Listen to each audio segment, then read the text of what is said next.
Alright, so freeing yourself from anxiety. Last video we talked about a quote from Lao Tzu where he talks about thinking about the past is to be depressed, and to think too much about the future is to be anxious. And this is where in the middle lies peace, where you're in the present moment.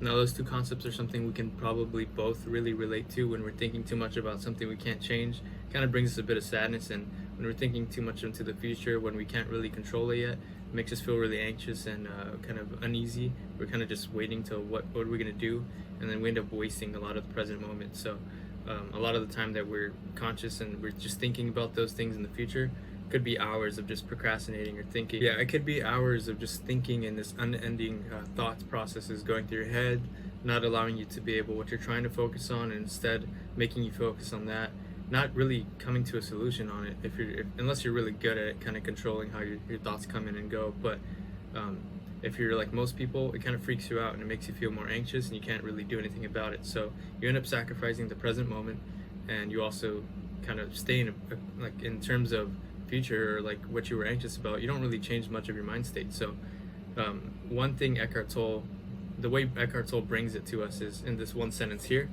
where he explains that you are not your mind. So in the intro, he explains his experience where he mentioned that there was this one realization where he had, where he realized that he was not his thoughts. He had this sentence that said, I can't live with myself. So he realized there was two entities. There was the I, and there was the himself that he could not live with. So just understanding that those are two separate things helped him kind of free a lot of the anxiousness. And he goes into it a little bit deeper here, and that's what I kind of want to explain. My biggest takeaway for chapter one, it was also honestly a incredible chapter for just being the first chapter, and I think it's because he piles a lot of the context into the very first chapter. So in that sentence, you are not your mind, he explains a lot of things. So if you are ever feeling angry, or if you are ever feeling resentful, if you are ever feeling like you failed, he goes through the explanation of making sure that you don't make the mistake of thinking that you are angry, that you are a failure, and that you are those thoughts. And the reason is because if you are angry and you go tell someone, hey, I'm angry, and someone could say, hey, hi, angry, and then that's not your name. So you're just like, wait, no, I'm Angel, but I'm feeling angry. It's like, okay, well, those are two separate things. You're Angel, but you're feeling angry. So that's something we can work on. Since they're separate, there's no reason for you to feel angry towards me. Now we can kind of break it down even more. So if you kind of use that same process with yourself of like, wait, I'm feeling kind of angry, and you try to think about why, but even before that, you just kind of realize that, wait, I am not anger. I am, because sometimes it could be a feedback loop, which he explains too, where it's a feedback loop where you start feeling this way, you don't want to feel this way, and then because you like associate yourself with those thoughts, and then you're feeling those thoughts to reinforce it, it makes this feedback loop of where you continuously get worse and worse the more you try to fight it. And that's an even more scary topic to go into, because if you're feeling some way and the only way you think is to kind of observe and deal with it, and it just keeps getting worse in a feedback loop, then that's what causes that procrastination. That's what causes that hours of unending just restlessness and constant thoughts moving in your mind, and the sacrifice of the present moment. And that's really what happens when you are associating your thoughts with yourself, is that it kind of sacrifices the present moment, and just it leads to a lot of things that aren't working towards the goal. So of course this doesn't exactly solve all the problems. I know for Eckhart Tolle, he explains that it pretty much did, but for me, I like to think this as a very base level. If I'm starting to feel a certain way, usually the hardest time to control it is at the very beginning, because you just realize it. So you're trying not to react in a way you don't like associate yourself with or anything, regardless of how you feel. So you're trying to kind of just understand your thoughts better. So the first thing you should do is understand that you are not your mind. So if you're having these thoughts, they're coming in and out, and meditation helps with this as well, where you kind of sit still and observe thoughts come in and out. You disassociate yourself with them. The first thing to understand is that you are not your mind. So you are not your thoughts. You could observe those thoughts and react based on what you think they're actually trying to tell you, and what the root of those thoughts come from, not exactly those thoughts. So from there, then you can go and actually go work towards a goal. So for example, if you're worried about a test that's going to be coming up tomorrow, instead of procrastinating all day and being scared, being very fearful, and kind of thinking what's going to happen tomorrow. You end up doing no studying today. You can kind of feel that, hey, okay, well, I might be scared or might be feeling scared, but I am not my thoughts, and I'm not scared. So if that makes any sense, as long as you understand that you are not your thoughts, you can disassociate them from yourself, kind of see them objectively and say, okay, well, this is making me feel this way, this must be trying to tell me something, and maybe I should study. When you get really good at it, you can kind of solve things fairly quickly and not waste much time. Of course, there's going to be times where you want to rest, but that's because you're tired, not actually because you're procrastinating or your mind has control over you. Another point to you are not your mind. Of course, it does relieve you from a bit of that initial anxiety, but what it gets you closer towards is the actual goal. It's not just lack of something, it actually gets you towards something. And Eckhart Tolle explains this as being, the sense of being. And so imagine that the more procrastination and the more association that you have yourself with your thoughts kind of creates this cloudiness, and you're not able to see the true picture. So imagine you just walk out of your house and there's a lot of fog, a lot of dense fog, and the more you disassociate yourself with your thoughts, you're able to see a little bit more clear. And on the other side is actually the sense of being. Now, the way he describes the sense of being is as this very tranquil state. It's nothing supernatural. It's nothing like that anybody can't attain. It's very natural, if anything, and it's actually your true nature state, your true natural state. And it's here where most creative processes, creative thoughts, and most action actually comes true. That's not when your mind is running it's not when your mind is running unendingly that you come to these better conclusions. A lot of those times it's your mind is running crazy when you kind of just are all over the place, but when you're actually very still is when you can actually make more better objective thoughts and decisions. So in this state is where you're in something I've heard also talked about as flow, where this is the state where you're going to get most things done, where you're going to be your most natural self and the self that you really understand yourself to be, instead of just a variety of different thoughts coming and controlling your actions. Instead, it's more of what you feel that you are thinking and the things that you feel that are true to yourself. So I hope that makes sense. I know there has to be times where you may have felt this, where maybe you had your whole day to do your own thing, and there was these certain points in the day where you felt like you were really onto something. And that's really what he's talking about, when there's no external forces kind of taking your attention away.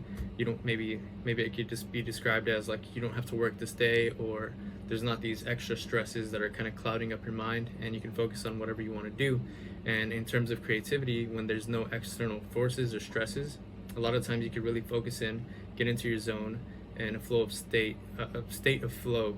You can really get into a state of flow and get a lot of things done. So that's why it's pretty important. And when it comes to day-to-day processes and kind of reaching goals, or in terms of just finding peace, it's very important, and that's what Eckhart Tolle really pushes in this chapter. So if being is hard to kind of understand, it might be because you have a very busy mind.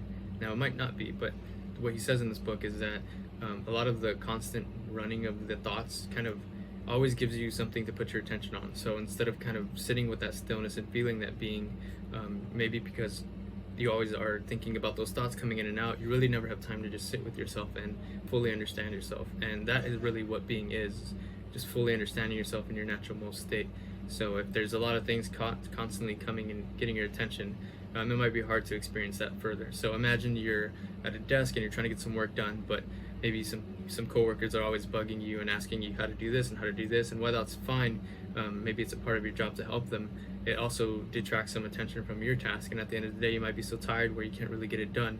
And that's really what he's talking about in metaphorical terms of finding yourself in being, and kind of how those external forces kind of conflict and don't let you really feel that. So Eckhart Tolle also mentions this extremely important point that I found really interesting. He mentions that when you have these thoughts, the way to kind of deal with them is to kind of sit and observe them. And I like that he does give a way to kind of help this, because some people kind of say, well, this is the problem, but they don't exactly tell you how to solve it or how to go about it. Eckhart Tolle actually provides a solution in terms of what to do with those thoughts instead of compulsive thinking. He says to kind of sit still, and this is very similar to meditation, but when a thought comes in, just observe it. And instead of thinking another thought about that, for example, like if you had a test tomorrow, I like using this example just because it's relatable, but if you had something to do tomorrow and something else comes in, like an extra external force, like, okay, you have a test, that's one factor. The second factor is maybe you haven't studied as much as you want to. Now that's double the amount of fear and stress and procrastination and anxiety. So instead of allowing yourself to think more thoughts about those thoughts and result those compulsive thinking, he wants you to kind of just observe the first thought or any thoughts that come through, and don't judge them, don't condemn them, nothing like that. Don't feel anything more about them, because to do so would actually to be opening up another back door for letting in those thoughts. So if you're trying to just observe a thought, watch it come in and go, and kind of separate yourself from those two things. So allow yourself to think another thing. Will kind of, like he says, open a back door for more thoughts to come in, and in result just kind of continue the excess thinking and the compulsive thinking. So it's just something you can practice, and he says there's actually a scale where you can kind of see where you're at in terms of progress with this, and he says that while you're doing this, it's the sense of inner peace that you have while doing this. So for example, if you're trying to do this and you're still feeling really anxious, you can't even really sit down, you just want to start moving your leg or jittering around, it might show a state that you're in that's very anxious still. Whereas opposed to maybe if you feel like you're in control, and you can even get to a point where you're kind of laughing at those thoughts that are coming in. So like if a thought's telling you, hey, I have a test tomorrow and I'm pretty scared that I haven't studied, but you feel like you're in control and you know what you're doing, you can kind of see that thought and be like, you can kind of almost see it with humor and think that, hey, well, I know what that's telling me, so I'm not to be scared of it. And then this should lead to something called no mind, which is pretty much an absence of thought. And he says you begin to experience it in small gaps, where because you're so used to compulsive thinking, when you actually deal with them correctly and let them pass and let go of them, you start to get these gaps in thought where there's no other thoughts coming in. Perhaps like if you could imagine like a line at a grocery store where there's thoughts in line waiting to come through. You can only process one at a time, so as soon as one comes by and that makes you really anxious, another one comes in, makes you more anxious. But if you're dealing with them properly and kind of they're just leaving, at the end of the day, there's going to be some points where there's no more thoughts in line. There might be some times where there's smaller amounts of gaps in thought, or there will be some times where that gap extends, where maybe in metaphorical terms, where there's, instead of like 5-minute gaps between another customer coming through the line, there might be hours in metaphorical terms where there's no customers interested in purchasing anything, or no external thoughts coming through your head, and those are the gaps of no mind. He says that's where you truly feel bliss and no mind, because you can actually use that attention and energy to focus on things you want to. He calls this watching the thinker. So when a thought comes in, instead of thinking and being the thinker, he wants you to watch the thinker and kind of just observe the thought. There's something I wanted to add in there. Of course, there's going to be a lot of little small things like that. At the end of the day, I do recommend you actually pick up the book and read it for yourself, not only to justify my own purchase of this book, but I actually do think it's a good book. And of course, you're going to pick up a lot of things from it. If something like anxiety or sense of being is something you're interested in learning more about, I highly recommend this book. This is one of the first books I bought from Eckhart Tolle.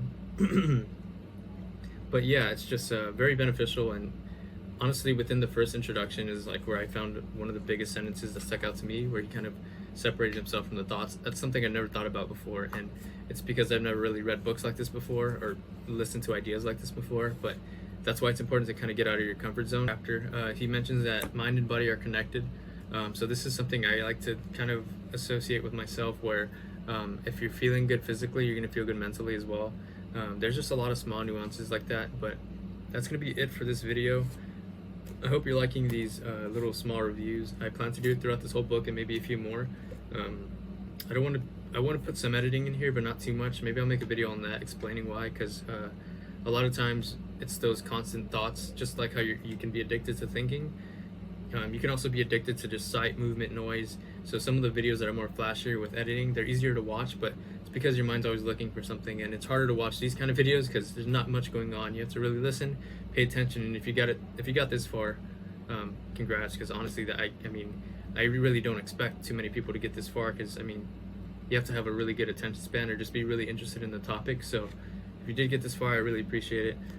If not, I still plan to keep these videos this way, because I think it's worth kind of doing it this way.